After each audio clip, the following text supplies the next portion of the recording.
What if I told you Sister Wives wasn't a family story, but a slow-motion exposure of a system designed to protect one person, while quietly draining everyone else? For years, viewers saw birthday cakes, shared dinners, smiling confessions. On the surface, it looked like messy love, but manageable. A family, working through it. But underneath that footage was a structure built on imbalance. A hierarchy disguised as harmony. A belief system edited to look fair, while rewarding one household with time, legality, and power. I haven't been very fair with you. Here's the pattern most people missed. Every sacrifice flowed in one direction, and every benefit flowed in another. As long as the image held, the system survived. When it cracked, during isolation, control, and selective rules, the truth surfaced fast. Not chaos. Collapse. This wasn't just emotional fallout. It was years of psychological debt coming due, affecting marriages, children, finances, and legacy. If you want to understand how Sister Wives stopped being reality TV and became a case study in controlled collapse, stay with me. We're walking through the receipts, the edits, and the moments they couldn't hide anymore. In 2010, America met the Browns. A plural family, smiling, cooperative, united, opening their doors and their lives to millions. At the center stood Sister Wives, a series pitched as radical transparency. One husband, 4 wives, 18 children, and a belief system that insisted love multiplied rather than divided. For TLC, the concept was electric. For the Browns, it was a calculated risk. Kody Brown, the patriarch, promised viewers honesty. "We want to show that plural families are just like any other family," he said in early press interviews. The goal was normalization, humanizing a lifestyle long portrayed as secretive or coercive. And at first, it worked. Viewers saw birthday parties, group dinners, cooperative parenting, arguments, yes, but framed as resolvable, productive, and respectful. Behind the scenes, producers built a familiar reality TV rhythm. Conflict, resolution, reaffirmation. But even then, hairline fractures existed. Because the story America was watching wasn't the story the Browns were living. The Browns weren't just sharing a lifestyle. They were challenging the law. At the time, Utah's anti-polygamy statutes criminalized cohabitation, not just multiple marriages. Though only one legal marriage existed, plural households could still face prosecution. In 2010, the Browns fled Utah for Nevada, claiming fear of legal action. Kody later stated, "We were afraid they were going to prosecute us." But court records later revealed something important. No formal charges had been filed. This discrepancy became the show's first quiet tension. Reality versus narrative. TLC leaned into the threat.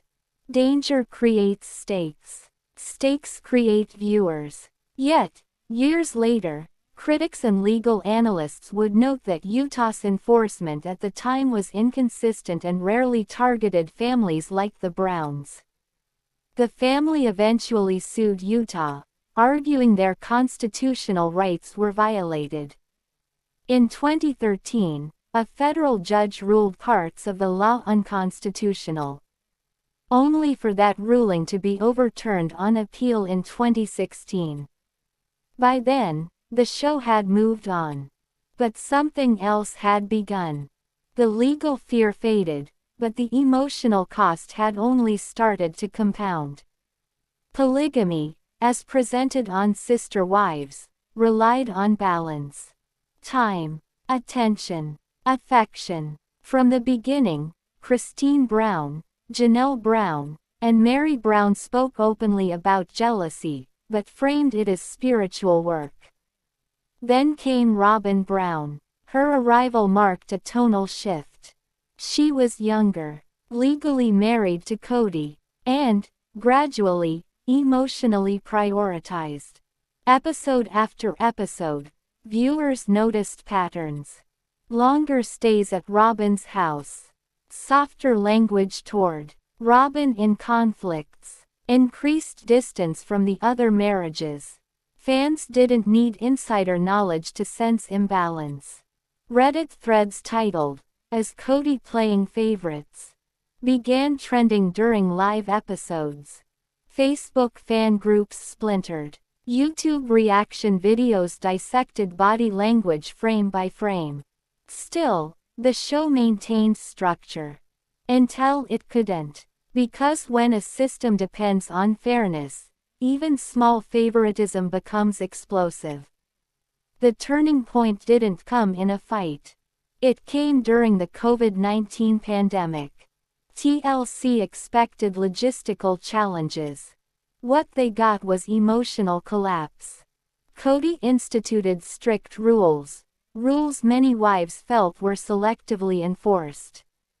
Robin's household complied fully. Others felt excluded. Christine later said on camera, "I don't feel like I matter anymore." There was no dramatic score. No swelling music. Just resignation. This was not performative pain. Producers leaned back. For the first time, the edit stopped smoothing edges. Because smoothing would have looked dishonest. When Christine announced she was leaving the marriage in 2021, TLC didn't frame it as scandal. They framed it as inevitable. Viewers recognized it instantly. Reddit comments flooded in. "This feels real in a way the earlier seasons never did. You can't script someone finally choosing themselves." And that's when TLC realized the formula was broken. The moment sister wives stopped being scripted wasn't Christine's departure. It was Kody's reaction. Anger replaced charm. Defensiveness replaced leadership. He said on camera, "I feel betrayed. Not reflective. Not reconciliatory. Raw." Media scholars later noted a clear production shift. Fewer group scenes, longer confessionals, minimal producer prompts. TLC didn't orchestrate drama anymore. They documented fallout. Ratings surged. For the network, it was success. For the family, it was rupture. Janelle followed Christine. Mary emotionally exited long before officially announcing it. The plural family, the show's original promise, ceased to exist. And suddenly, the show had a problem no editing bay could fix. Behind the scenes, TLC faced a dilemma. The show was more popular than ever. But its premise was gone. Internal industry reporting revealed emergency production meetings. The question wasn't how to continue, but what they were continuing. A plural marriage documentary had become a post-divorce chronicle. Yet, canceling the show risked backlash. Fans wanted closure. Networks thrive on long arcs. So TLC pivoted. Episodes reframed themselves around accountability, autonomy, and aftermath. But the tone was irreversible. YouTube comment sections reflected the shift. This isn't entertainment anymore, it's emotional archaeology. We watched this family dissolve in real time. And once viewers see the truth, they don't want the illusion back. Fan culture evolved. Early seasons inspired debates about religious freedom. Later seasons sparked conversations about emotional labor, patriarchy, and consent. Christine became a symbol of late-life self-liberation. Janelle, of quiet resilience. Mary, of isolation within structure. Kody, once marketed as progressive, became a case study. The show's legacy shifted from advocacy to cautionary tale. University sociology courses now reference sister wives as longitudinal media documentation of relational power imbalance. Unscripted television had done something rare. It told the truth too long to hide it. Reality television doesn't usually lie. It reframes. In the early seasons of Sister Wives, the editing style followed a familiar industry rule. Never let discomfort linger too long. Arguments were trimmed. Silences were shortened. Pain was followed, almost immediately, by reassurance.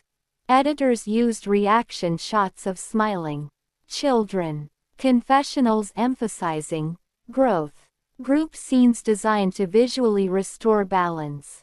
This technique, known within unscripted television as emotional buffering, keeps viewers comfortable, even when the truth isn't.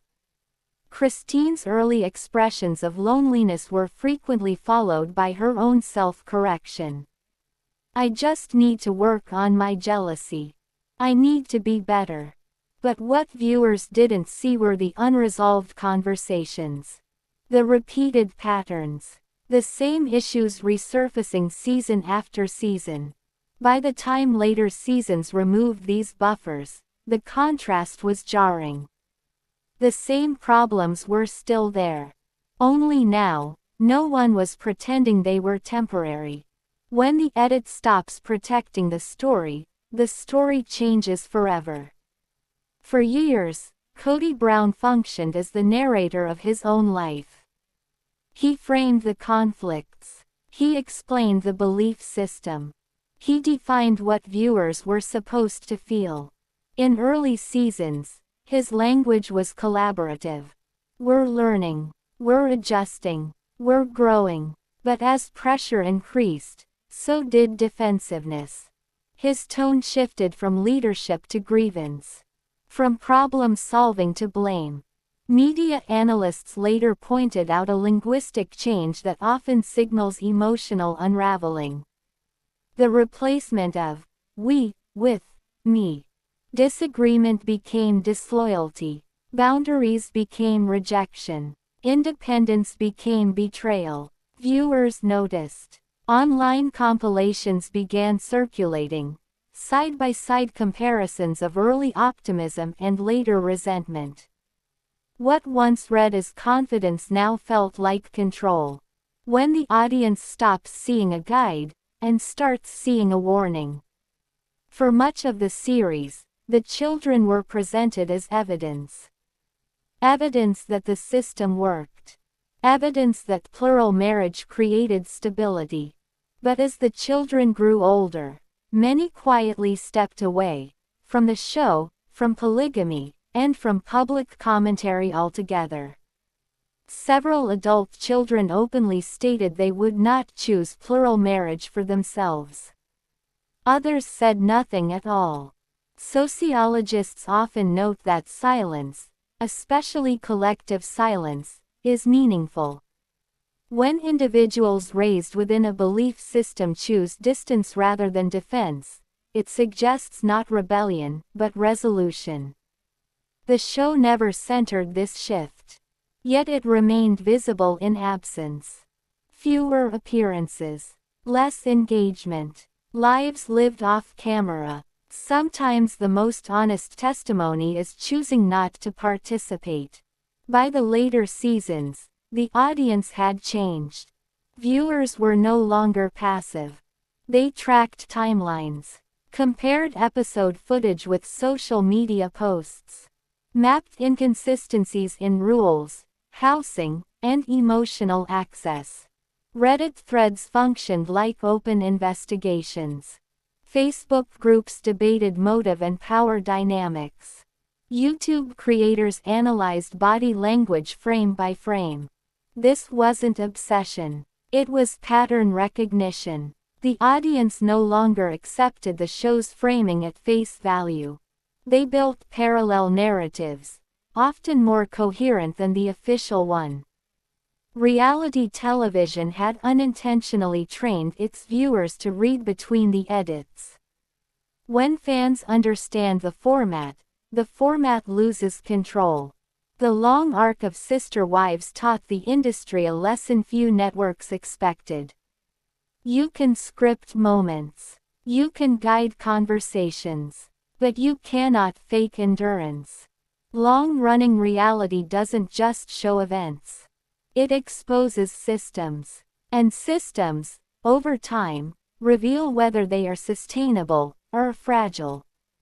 After Sister Wives, networks increasingly favored limited runs, shorter timelines, and exit strategies. Because this series proved something undeniable. When reality runs long enough, performance collapses, and truth takes its place. Like this video so it reaches others who watched this unfold. Comment with what you noticed before the show admitted it. Subscribe for the full breakdown, and watch the playlist where we trace exactly how the system worked, until it didn't.